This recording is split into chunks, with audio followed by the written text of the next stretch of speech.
First ever factory outlet Mukunda jewellers ఇప్పుడు చందానగర్ లో April 19th గొప్ప ప్రారంభం. అందరికీ నమస్కారం. మన ఆయుర్వేదం ప్రోగ్రామ్కి స్వాగతం. నేను మీ ఝాన్సీ. చాలామందిలో కంటి చూపు సమస్యలు వస్తూ ఉంటాయి. ఐరన్ డెఫిషియన్సీ ఉన్నప్పుడు కంటి చూపు తగ్గడం లాంటివి ఇష్యూస్ వస్తూ ఉంటాయి. అదొక్కటే కాదు, నర్వ్స్ వీక్నెస్ కానీ, లేకపోతే గుండె దడదడగా కొట్టుకోవడం, బలహీనంగా అనిపించడం, స్కిన్ రిలేటెడ్ ఇష్యూస్, వీటన్నిటికీ చక్కగా మన ఇంట్లోనే ఏదైనా రెమెడీ ఉందా, చిట్కా తెలుసుకోవచ్చా, లేదు ఇలాంటి డెఫిషియన్సీ అసలు ఎందుకు వస్తుంది, ఈ విషయాలు తెలుసుకుందాం. ప్రస్తుతం మనతో ఉన్నారు న్యాచురోపతిక్ డాక్టర్ షా గుప్తా. నమస్తే మ్యామ్, ఎలా ఉన్నారు? మీ వీడియోస్ అందరికీ చాలా బాగా కనెక్ట్ అవుతున్నాయి. ఏంటంటే సో కాల్డ్ డాక్టర్స్ పెద్ద పెద్ద ప్రెస్క్రిప్షన్స్ కానీ, మెడిసిన్ పెద్ద పెద్ద షీట్స్ రాయకుండా చక్కగా ఇంట్లో ఏమైనా చేసుకునే ముందు చెప్పి ఆ తర్వాత మెడికేషన్కి వెళ్తున్నారు. సో ఇప్పుడు నేను మెన్షన్ చేసినవి స్కిన్ రిలేటెడ్ ఇష్యూస్ కానీ, కంటి చూపు తగ్గడం, ఐరన్ డెఫిషియన్సీ ఉండడం, బాగా అసలు బలహీనంగా అనిపిస్తుంది, ఈరోజు వర్క్స్ చేసుకోలేకపోతున్నాం అలా అనిపిస్తున్నప్పుడు అసలు ఆ సమస్యలు అనేవి ఎందుకు వస్తాయి, దానికి పరిష్కారం ఏంటి? బేసికలీ ఏంటంటే ఇప్పుడు గమనిస్తే మనకి ఆల్మోస్ట్ ఐ రిలేటెడ్ ప్రాబ్లమ్స్ అయితే చాలా మందికి ఉన్నాయి. పిల్లల దగ్గర నుంచి పెద్దవాళ్ళ వరకు స్పెట్స్ ఐ రిలేటెడ్ ప్రాబ్లమ్స్ రావడానికి మెయిన్ కారణం విటమిన్ ఏ అంటాము. చాలా మందికి రక్తహీనత ఉండడం వల్ల, ఐరన్ డెఫిషియన్సీ ఉండడం వల్ల కూడా వస్తుంది. సో కొంతమంది స్కిన్ ప్రాబ్లమ్స్ ఉంటాయి. కొంతమంది స్కిన్ ప్రాబ్లమ్స్ కూడా, కొంతమంది పింపుల్స్ ఎక్కువ ఉండడం కానీ, లేదంటే బాడీ మొత్తము అంటే కొంతమందికి సీజన్ చేంజ్ అయినప్పుడు ఇచ్చింగ్ రావడం కానీ, అంటే బ్లిస్టర్స్ లాగా ఫామ్ అవ్వడం కానీ, డిఫరెంట్ కైండ్స్ ఆఫ్ ఇష్యూస్ ఉంటాయి. సో వాళ్ళలో ఏంటంటే పొటాషియం డెఫిషియన్సీ వల్ల కొంతమందికి, ఇమ్యూనిటీ తక్కువ ఉండడం వల్ల, సి విటమిన్ తక్కువ అయిపోయినా కూడా మనకి స్కిన్ రిలేటెడ్ ప్రాబ్లమ్స్ వస్తూ ఉంటాయి. కొంతమందికి ఐరన్ డెఫిషియన్సీ ఉండడం వల్ల ఆడవాళ్ళలో పీరియడ్స్ ఇరెగ్యులర్గా రావడం కానీ, లేదంటే వచ్చినా కూడా క్లోటెడ్ అంటే మన బ్లడ్ క్లాటెడ్గా మనం గడ్డలుగా పడడం కానీ, ఇవన్నీ ఉంటాయి అన్నమాట. సో కొంతమందికి మెగ్నీషియం డెఫిషియన్సీ ఉందనుకోండి, జాయింట్స్ మధ్యలో కొద్దిగా తిమ్మిరి పట్టడం కానీ, నొప్పులు రావడం కానీ, అడుగు వేయడానికి కూడా బరువుగా, శరీర బరువు పక్కన పెడితే ఇదిగా లెథార్జిక్గా, వీక్గా ఏదైనా పని చేయడానికి కూడా మనిషి లేచి అక్కడికి వెళ్ళాలి అన్నా కానీ చాలా బద్ధకంగా అనిపిస్తుంది. సో ఈ విటమిన్ డెఫిషియన్సీస్ అన్నీ ఉండడం వల్లే మనకు ఒక్కొక్క ప్రాబ్లం. ఇప్పుడు చెప్పాం మనం ఏంటి, ఒక్కొక్క విటమిన్ వల్ల ఒక్కొక్క డెఫిషియన్సీ మాట్లాడుకున్నాం మనం. సో మనం ఏమంటామంటే ఇంట్లో ఫుడ్ వల్లే మనం ఏం చేస్తారు, ఈ డెఫిషియన్సీ అన్నిటికీ చాలా మంది మల్టీవిటమిన్ టాబ్లెట్ వేసేస్తారు. ఆ టాబ్లెట్స్కి బదులు తినే ఆహారం మీద గట్టి నమ్మకం ఉంచుకుంటే బెటర్ కదా. తినే ఇంట్లో ఆహారాల్లోనే మీకు మ్యాక్సిమం చాలా మందికి అంటాం, కంటి సమస్యలు ఉంటే ఆకుకూరలు తినండి, స్కిన్ ప్రాబ్లమ్స్ ఉన్నా కూడా ఆకుకూరలు తినండి, వెజిటబుల్స్ తినండి, ఫ్రూట్స్ తినండి అని చెప్తాం.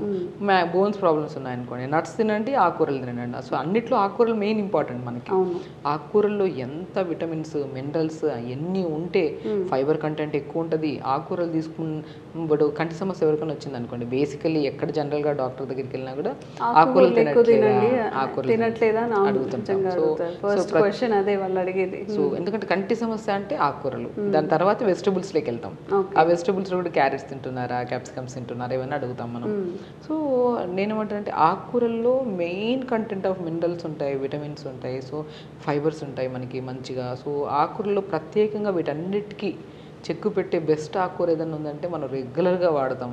పాలకూర పప్పు వాడతాము, పాలకూర ఫ్రైస్ వాడతాము, పాలకూర సూప్స్ వాడతాము, సలాడ్స్ వాడతాము. సో అన్నిటికీ బెస్ట్, అన్నిట్లోకి రారాజు అంటారా, ఆకుకూరలు అన్నిట్లో కూడా నెంబర్ వన్ రాజు. ఎందుకంటే పాలకూరలో మ్యాక్సిమం అండి ఇప్పుడు చాలా మందికి ఐరన్ తగ్గిపోతుంటుంది ఆడవాళ్ళలో.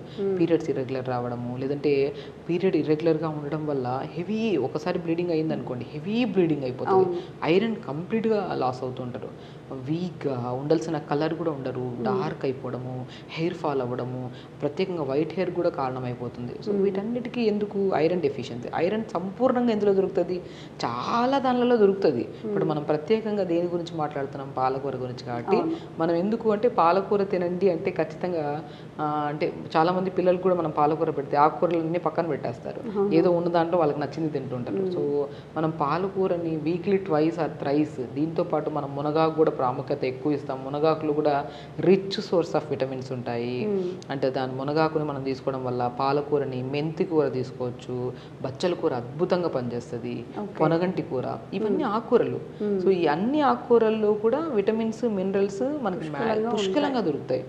అండ్ మనం ప్రత్యేకంగా ఈరోజు మనం ఐరన్ గురించి మాట్లాడుతున్నాము, విటమిన్ కే గురించి మాట్లాడుతున్నాము, విటమిన్ ఏ గురించి మాట్లాడుతున్నాము, సో విటమిన్ సి గురించి మాట్లాడుతున్నాం. ఇవన్నీ మనకు అందరికి తెలిసినవి. సో మెగ్నీషియం, ఒక్కొక్క డెఫిషియన్సీస్ ఒక్కొక్క ప్రాబ్లం ఉంది కదా. ఈ సంపూర్ణంగా దొరికే విటమిన్స్, మెగ్నీషియం ఎక్కువ ఉంటుంది, ఐరన్ ఉంటుంది, ఫోలేట్ ఉంటుంది, విటమిన్ కే ఉంటుంది, విటమిన్ ఏ ఉంటుంది, విటమిన్ సి ఉంటుంది. సి ఉంటే ఇమ్యూనిటీ బూస్టర్గా పనిచేస్తుంది. ఇవన్నీ మనకు సంపూర్ణంగా దొరికే ఆకుకూర ఏదైనా ఉందంటే అది బెస్ట్ పాలకూర. ఓకే, ఎవరైనా స్కిప్ చేసే వాళ్ళు ఉంటే అట్లీస్ట్ పాలకూర అయినా తినండి. పాలకూర చాలా చాలా ఇంపార్టెంట్ అండి. ఈవెన్ మనం పాలకూరను కూడా ఇంట్లో పెంచుకుంటాము. ఎంత అసలు ఈజీగా, మెంతి కూర ఎంత ఈజీగా పెంచుతాం మనం, పుదీనా ఎంత ఈజీగా, కొత్తిమీర ఎంత ఈజీగా, పాలకూరను కూడా ఈజీగా పెంచుకుంటాం. ఎందుకంటే ఈ మధ్య పాలకూరను కూడా బయట దొరుకుతున్నప్పుడు చాలా రకరకాలు సో మనం అదే ఒకవేళ మనకి బాల్కనీస్లో ప్లేస్ ఉంటే మాత్రం ఆకుకూరలు పెంచుకోండి. ప్రతిరోజు ఇప్పుడు మనం ఏం చేస్తామంటే ఆకుకూరలు తినమన్నాం కదా అని చెప్పేసి 2 రోజులు ముచ్చట అంతే తింటాం. అది కూడా ఏం చేస్తాము, ఇంట్లో ఒక 4 ఉన్నారనుకోండి, 1 కట్టు 2 కట్టలే తెస్తాం. 4 ఉంటే 8 కట్టలు తేండి, మంచిగా వాష్ చేయండి. ఈవెన్ వండే విధానంలో కూడా మనం ఏం చేస్తామంటే ఎప్పుడు ఏ ఆకుకూరైనా సరే ఫస్ట్ ఒక 15 to 20 minutes వాటర్లో సోక్ చేయాలి. లైట్గా పసుపు కానీ సాల్ట్ కానీ వేసి సోక్ చేయండి. సో దాంట్లో ఉన్న బ్యాక్టీరియా కానీ మనకి బయట మనకు జస్ట్ మనం అన్ని పెస్టిసైడ్స్ వేసి ఎంత ఇంట్లో పెంచుకున్నా కూడా అంతంత పెంచలేం మనం.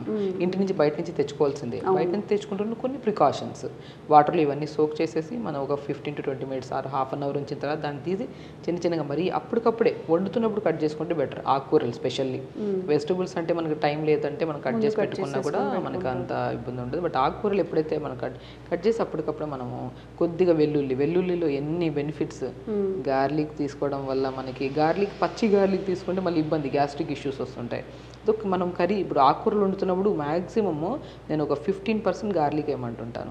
సో గార్లిక్ని కూడా చాప్ చేసి లైట్గా క్రష్ చేయాలి, వెరీ లైట్గా క్రష్ చేసి కొద్ది ఘీ కానీ సంథింగ్ ఏదైనా ఆయిల్ కానీ వేసి గార్లిక్ వేసి కొద్ది జీలకర్ర వేసి ఉల్లిపాయ వేసి ఆకుకూర మొత్తం వేసి ఒక 30 seconds to 1 minute మనం స్టవ్ మీద పెట్టామనుకోండి, దీంట్లో వాటర్ మొత్తం మనకి వాటర్ లాగా వస్తుంది. ఆకుకూరలో ఎక్కువ వాటర్ కంటెంట్ ఉంటుంది. మీరు గమనించి వండుతున్నప్పుడు ఆకుకూర పప్పు చేసినా కూడా మనం వాటర్ వేయాల్సిన అవసరం లేదు. కొద్ది వాటర్ వేసినా కూడా ఎక్కువ అవుతుంది మనకి వాటర్, కానీ ఫైబర్ ఎక్కువ ఉంటుంది ఆకుకూరలో. అది చెప్తున్నాం కదా, ఇంత మనం డీటెయిల్గా మాట్లాడడానికి కారణము మోషన్ సరిగా రాకపోయినా, స్కిన్లో పింపుల్స్ ఎక్కువ ఉన్నా, ఐ రిలేటెడ్ ప్రాబ్లమ్స్ ఉన్నా, జుట్టు రాల్సున్నా, మెగ్నీషియం డెఫిషియన్సీ వల్ల, బోన్స్ ప్రాబ్లమ్స్ ఉన్నా, చాలా మంది ఎక్కువసేపు నిలబడ్డారనుకో తిమ్మిరి వస్తూ ఉంటుంది, చిన్నగా తిమ్మిరి రావడము, చీమలు కుట్టినట్టు, దానికి కూడా బెస్ట్ థింగ్ పాలకూర. సో మనం అలా పాలకూర వేసి మూత పెట్టి 30 seconds దింపే ముందు మనం వాల్నట్ ఉంటాయి కదా, వాల్నట్స్లో omega-3 ఫ్యాటీ యాసిడ్స్ ఎక్కువ ఉంటాయి. సో ఫ్లాక్స్ సీడ్స్ ఉంటాయి మన అవిసె విత్తనాలు, దాంట్లో ఇంకా లేని విటమిన్స్లో వెయిట్ లాస్ కూడా యూజ్ అవుతాయి. ఈ walnuts, flax seeds 2 omega-3 fatty acids ఎక్కువ ఉంటాయి, మోర్ ఫైబర్ ఉంటుంది, ఇంకా రిచ్ ఇన్ విటమిన్స్, మినరల్స్ ఉంటాయి. ఈ పౌడర్స్ చేసుకొని ఆకుకూర ఫ్రై, ఏ ఆకుకూర ఫ్రై అయినా దింపే ముందు ఒక 2 స్పూన్లు జల్లేసేయండి. మనం ఏం చేస్తున్నాం, ఆకుకూర ఫ్రై అంటే పల్లి పౌడర్ కానీ నువ్వుల పౌడర్ కానీ జల్లుతా ఉంటాం. సో ఈ రెగ్యులర్గా అదే ఎందుకు జల్లాలి, ఆ వాల్నట్ని ఫ్లాక్స్ సీడ్స్ పౌడర్ని జల్లేసుకున్నారనుకో అల్టిమేట్ టేస్ట్ ఉంటుంది ఆకుకూర. అలా ఆకుకూర పిల్లలకి పెట్టడం వల్ల ఇప్పుడు సూప్ మనము ఇలాగ ఆకుకూర ఫ్రై చేసుకుని డైలీ మనము తింటున్న ఫుడ్లో 20% to 30% రైస్ పెట్టుకుంటే, రిమైనింగ్ 40% వెజిటబుల్ కర్రీ పెట్టుకుంటే, రిమైనింగ్ వెజిటబుల్ విత్ కాంబినేషన్ ఏదైనా బొబ్బర్లు కానీ లేదంటే చోలే కానీ, సో బీన్స్ కానీ, ఇలా కాంబినేషన్లో ప్రోటీన్ కొద్దిగా ఉండాలి, ఎక్కువ వెజిటబుల్స్ వేసుకొని కర్రీ ఒక బౌల్లో, ఆకుకూర ఫ్రై ఒక బౌల్లో, సో 30% ఆకుకూర అలా కాంబినేషన్లో ఒక డెకరేట్ చేసుకొని ప్లేట్ పెట్టుకొని తినండి. సో దీంట్లో వెజిటబుల్స్లో కావాల్సిన విటమిన్స్ వస్తున్నాయి, దాంట్లో వేసుకుంటున్నాం మన ప్రోటీన్, బొబ్బర్లు వేసుకుంటున్నాం, ఒకరోజు పన్నీర్ వేస్తున్నాం, ఒకరోజు తోఫు, సంథింగ్ ఇలా వేసుకొని తింటున్నా. ఎప్పుడు ఏదైనా కర్రీ వండుతున్నప్పుడు ప్రోటీన్ కర్రీ వెజిటబుల్స్ వేసి వండండి, ఈజీ డైజెషన్ అవుతుంది. అలా ప్రోటీన్ కర్రీ, రైస్ విత్ ఆకుకూర ఫ్రై. ఆకుకూర ఫ్రైలో కూడా ఇంకా న్యూట్రిషియస్గా ఉండాలని మనం వాల్నట్ పౌడర్ వేస్తున్నాం, ఫ్లాక్స్ సీడ్స్ పౌడర్ వేస్తున్నాం. ఇలా మీల్ ప్రిపేర్ చేసుకొని తినండి, అల్టిమేట్ అండి. ఒకవేళ డైలీ మనం పాలకూర తినట్లేదు, సో ఒక్కొక్క రోజు ఒక్కొక్క కూర తింటున్నాం, సో ఈవినింగ్ టైమ్స్ ఎప్పుడన్నా సరే కొద్దిగా మనం ఒక 2-3 మునక్కాయ ముక్కలు, పాలకూర ఆకులు కొద్ది కొత్తిమీర, పుదీనా, 2-3 మిరియాలు, ఓకేనా, మనం కొద్దిగా వేస్తే సోంపు కానీ జీలకర్ర కానీ 2 లవంగాలు కూడా వేయచ్చు. వేస్తే ఈ మూడిట్లో ఏదో ఒక ఆప్షన్ తీసుకోండి, కొద్ది వాటర్ రైస్ కుక్కర్ పెట్టేసేయండి, లేదంటే గిన్నెలో పెట్టేసేయండి. ఒక ఒక 1 minute తర్వాత తీయండి, కొద్దిగా మంచిగా సూప్ లాగా మంచిగా క్రష్ చేయండి. పప్పు మనం చేస్తాం కదా, క్రష్ తీసేసుకొని ఆ సూప్ తాగండి. More energy. మనం ఏం చేస్తున్నాం అంటే టీ కాఫీలు ఇవన్నీ పెట్టేసుకొని దానివల్ల గ్యాస్ట్రిక్ ఇష్యూస్ రావడము, ఏజ్డ్గా కనపడడం. నేను రెగ్యులర్గా ఇప్పుడు వచ్చే మిల్క్ అంత ప్రాపర్గా లేవు, మనం ఏవి ప్రాపర్గా లేవు. సో మనం ఈవెన్ టీస్ కూడా అలవాటు ఉంటే ఓకే, క్వాంటిటీ ఆఫ్ తగ్గించుకుంటా పోతే బెటర్. కానీ 4-5 సార్లు టీ తాగడం వల్ల దానివల్ల గ్యాస్ట్రిక్ ఇష్యూస్, బోరు బ్లోటెడ్గా అయిపోవడం. ఆ టీ రీప్లేస్మెంట్స్ సూప్ తీసుకోండి. ఓకే. సో నేను ఒక్కటే అంటానండి, మనం తింటున్న ఆహారం, ప్రతి ఆహారంలో మీరు తీసుకుంటున్న మార్నింగ్ బ్రేక్ఫాస్ట్లో కానీ, లంచ్లో కానీ, డిన్నర్లో కానీ అన్ని న్యూట్రిషన్ ప్రాపర్గా ఉంటుంది. కానీ దాంట్లో మనకి ఇంకొద్దిగా కాంప్లికేటెడ్ అంటే లైక్ మనకు ఈ డెఫిషియన్సీ వల్ల ఈ ప్రాబ్లం, ఆ డెఫిషియన్సీ వల్ల ఆ ప్రాబ్లమ్స్ వస్తున్నాయి కదా, వాటిని మనము కంప్లీట్గా న్యూట్రిషన్తో తీసుకుంటే పాలకూరలో అంత అద్భుతమైన న్యూట్రియంట్స్ ఉంటాయి. అవి తీసుకోండి. ఇలా సూప్స్లో కానీ, ఆకుకూర ఫ్రై లాగా కానీ, పప్పులాగా కానీ, సో రకరకాలుగా సలాడ్స్ లాగా తీసుకోవచ్చు. కొద్దిగా మనము కీరా కట్ చేసి, బీట్రూట్, క్యారెట్ అవన్నీ చాప్ చేసి వేసేసి, ఆకుకూర కూడా లైట్గా మనం లైట్ స్టీమ్ చేసుకొని అది కూడా వేసుకొని, కొద్దిగా పెప్పర్ సాల్ట్ వేసుకొని, pumpkin seeds, water melon seeds salad ఎంత బాగా కనబడుతుందో లైట్గా లెమన్ కలుపుకొని తీసుకున్నారనుకోండి, అసలు కంప్లీట్ న్యూట్రిషన్ అది. సో మనం పాలకూరలో ఉన్న న్యూట్రిషన్తో పాటు ఇంకా కొన్ని నట్స్ వేస్తున్నాము, మనం కుకుంబర్ వేస్తున్నాం, క్యారెట్ వేస్తున్నాం. చూసారా, సంపూర్ణమైన ఒక బౌల్లో ప్రాపర్ న్యూట్రిషన్ అందుతుంది. మనకు అన్ని కాస్ట్లీ ఫుడ్లే అవసరం లేదు, మనకి ఈజీగా అవైలబుల్గా ఉంటాయండి. మనము బయటకు వెళ్ళినప్పుడు ఏదైనా పెట్టేసి తినేస్తూ ఉంటాం, దానికి కొద్దిగా ఆకుకూరల కోసం పెట్టడం కానీ, కొన్ని పంకిన్ సీడ్స్లో అద్భుతమైన రిజల్ట్స్ ఉంటాయి. నర్వ్ స్ట్రెంత్, కాసు, ఇవన్నీ చిన్నవి మనకి దొరకని దాని గురించి ఆలోచించే బదులు ఈజీగా అవైలబుల్.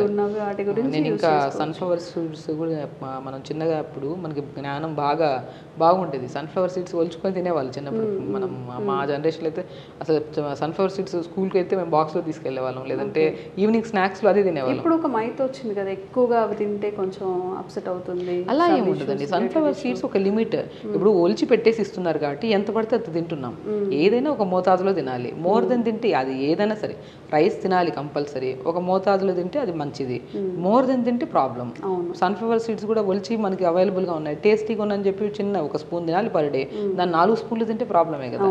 ఏదైనా సరే ఒక లిమిట్గా తీసుకోండి. ఆ రోజు కావాల్సిన న్యూట్రిషన్, ఇప్పుడు మనకి డైలీ రిక్వైర్మెంట్లో కావాల్సిన న్యూట్రిషన్ ప్రాపర్గా దొరకాలి. మోర్ దెన్ తీసుకుంటే, ఇప్పుడు ప్రోటీన్ డైట్ అంటున్నారు, తీసుకోవాలి ప్రోటీన్, ఇంత రిక్వైర్మెంట్ ప్రోటీన్ ఉంది, ఇంత తీసుకోవాలి. మీరు ఫిజికల్ యాక్టివిటీ చేస్తున్నారు అంటే అది యూటిలైజేషన్ ఉంటుంది కాబట్టి కొద్దిగా మోర్ దెన్ తీసుకోవచ్చు, ప్రాబ్లం. ఇక్కడ ఫిజికల్ యాక్టివిటీ లేకుండా మనం ఆ వీడియో చూసి ఈ వీడియో చూసి ఎగ్స్ తింటే మంచిది, ఇది తింటే మంచిది, అది తింటే మొత్తం తినేస్తున్నాము. బట్ ఫిజికల్ యాక్టివిటీ జీరో అయిపోతుంది. అప్పుడు మనము ఎక్కువ అయిపోతుంది కదా బాడీలో, అది ఏదైనా పాయిజనస్గానే మారుతుంది. సో ఏదైనా ఒక లిమిట్గా, ఇప్పుడు ఈరోజు మొత్తానికి మనకి ఎంత కావాలో అంత న్యూట్రిషన్ ప్రాపర్గా మార్నింగ్ లేచిన తర్వాత కొద్దిగా డీటాక్స్ వాటర్లో కొద్దిగా తులసిలో మోర్ ఆక్సిజన్ ఉంటుంది, పుదీనాలో మోర్ ఆక్సిజన్ ఉంటుంది, నీళ్ళలో వేసి లైట్గా మరిచుకొని ఫస్ట్ డే స్టార్ట్ విత్ అలా లీఫీ వెజిటబుల్తో. తులసిలో మనం కషాయం వాడే వాళ్ళము కోవిడ్ టైంలో, ఎంత బెనిఫిట్ దాని గురించి అప్పుడు తెలిసింది అందరికీ. అలా మార్నింగ్ అలాగా మొత్తం నీట్గా పేగులు, స్టమక్ అంతా ఫ్లష్గా క్లీన్ చేసే ఆకుకూరల్లో మన తులసిలో మంచి గుణం ఉంటుంది. తులసి, జీలకర్ర, ఏదైనా గ్యాస్ట్రిక్ ఇష్యూ ఉంటే జీలకర్ర ఉంటే జీలకర్ర వేసుకోండి, ఇంకేమైనా ప్రాబ్లం ఉంటే దాన్ని బట్టి. అలా మార్నింగ్ డీటాక్స్ వాటర్ మంచిగా జావ ప్రిపేర్ చేసుకోండి, రాగి జావ కానీ, జొన్న జావ కానీ, సజ్జ జావ కానీ. అలా దాని తర్వాత మంచిగా మనం బ్రేక్ఫాస్ట్లో మ్యాక్సిమం జావ కిందే పెట్టుకోండి. జావ తిన్నా కూడా ఆకలిస్తే 1 or 2 ఇడ్లీస్ కానీ, పెసరట్టు కానీ తీసుకోండి. లిమిట్, తినడానికి తిండికి మధ్యలో గ్యాప్ ఇవ్వండి, స్పేస్. అదే జావ తాగిన 5 నిమిషాలకి బ్రేక్ఫాస్ట్ చేస్తాను, హెవీ అయిపోతుంది. అది కూడా ఏమవుతుంది, బ్లోట్ అయిపోతుంది. అప్పుడు మనకి కన్ఫ్యూజన్, అరే మనకి ఇది పడట్లేదేమో అనిపిస్తుంది. పడట్లేదని కాదు, గ్యాప్ లేకుండా ఓవర్లోడ్ ఎగ్జాక్ట్లీ. సో అలాగా. సో మనం ఆకుకూరల్ని మనం మధ్యాహ్నం పూట పెట్టుకోవడం, ఈవినింగ్ టైమ్స్లో సూప్ లాగా తీసుకోవడము. ఇప్పుడు ఇడ్లీ చేస్తున్నారు, పిల్లలకి ఏం సూప్స్ ఇస్తున్నా తాగట్లేదు, ఆకుకూర రాదు.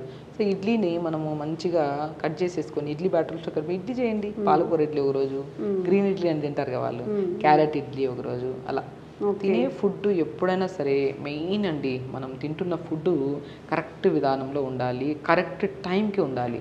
మనం ఏమనుకుంటామంటే ఇది పడట్లేదు, అదా పడట్లేదు అంటుంటాం కానీ, బట్ మనం కరెక్ట్ టైంకి తింటున్నామా లేదా, మనం అనుకున్న, ఇప్పుడు మనం పొట్ట ఎంత ఉంటుంది, అరిచేయి ఎంత పొట్ట, మనిషి ఎంత బాడీ వెయిట్ ఎక్కువ ఉన్నా తక్కువ ఉన్నా మన అరిచెయ్యి అంతే పొట్టు ఉంటుంది.